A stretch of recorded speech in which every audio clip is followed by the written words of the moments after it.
We are in a warehouse today with all the supplies that has been brought in so far.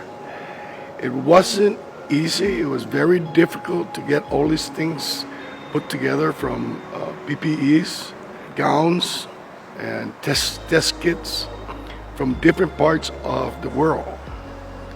It was a really good collaboration effort from all involved.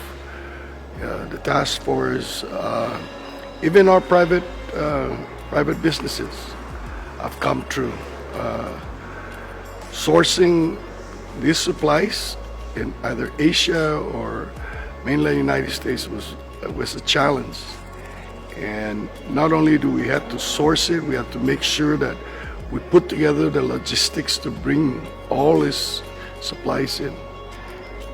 So to that end, we see that we have continued to bring in our supplies that is needed to address this COVID-19 and keep our community safe. Shipping is a big issue, and we want to thank those that were involved in the logistics, from our government agencies, our task force, and also thanks to all the airlines that were able to come through and get our supplies in. First off, let me thank the administration and the task force for the protective equipment that we've received. It's vital to our operation. As you can see, behind me, we got our defense team, command team, and our cadets. And so far, the cadets and the command team are vital to this operation as we respond to COVID, non-confirmed COVID cases, as we roll out our ambulance, our fire truck. The danger is extremely high. However, these PPE plays vital to ensuring the safety of our personnel, to ensure that they do not contract COVID. So with this PPE, the administration and task force have provided, and FEMA, our partners, we'd like to thank them from the bottom of our hearts, as it gives comfort to our responders and personnel for the protection that it provides during emergency response. Thank you.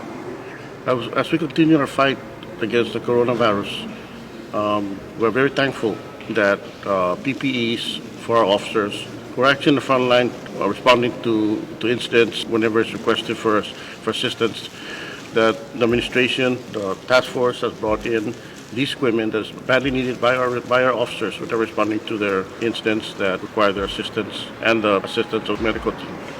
So with that, we're appreciative to the administration, the COVID-19 task force, and all the first responders who have put in for the last couple weeks fighting this virus.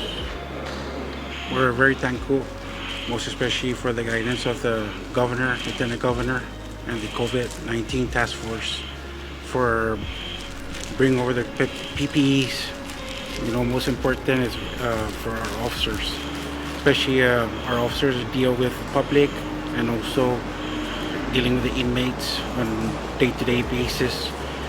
So with this PPEs, it will help each and every one of our law enforcement officers and also our family members.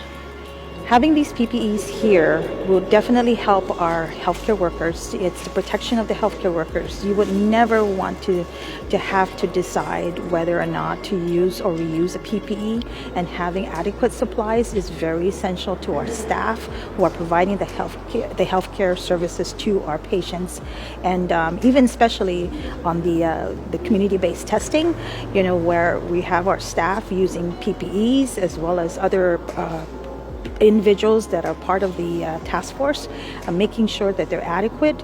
And so when they provide again these services, you need to make sure that you protect our staff, everybody that's involved, so that you avoid transmission of the virus to other people that they are encountering with. So some of these supplies are going to Rhoda and Tinian as they ramp up their community-based testing. And so we're getting ready to pack them up and send them so that they can be also utilizing them. And again, it's for healthcare workers as well, as they are protecting our staff and also the patients. I'm Todd Hoos with FEMA, I'm part of the COVID response team with FEMA, and we're here in a warehouse with the governor, his task force team, with Patrick, who is our governor's authorized rep, and Warren with CHCEC as the liaison, and of course you probably have seen Esther. And it's worth us mentioning that the supplies and materials that have been brought here to the CNMI have been brought across from multiple countries. They've been brought from the mainland of the United States and all over the world in some cases. And it's because of the close relationships and the efforts made by the task force and the communication between all of us that have made such a difference in bringing these materials in. They're at the point where it looks like, with the successes they've had with the materials that are here on the ground, that they may be able to assist possibly some of the other Pacific islands, some of their neighbors, and some of the, certainly the other islands in the Northern Marianas, to prepare for this event and to get their feet really on the ground and make a difference in improving the safety, not just of the CNMI, but conceivably to a number of our partners and our friends in the Western Pacific. As we continue to address the COVID-19 crisis as government, I first want to thank CHCC, COVID-19 Task Force, our Department of Defense, and FEMA, and all other agencies that continue to assist in this effort to make sure that we minimize exposure to our people in our community. Again, let's keep our community safe. Let's keep our Commonwealth safe. Stay home, and please practice social distancing.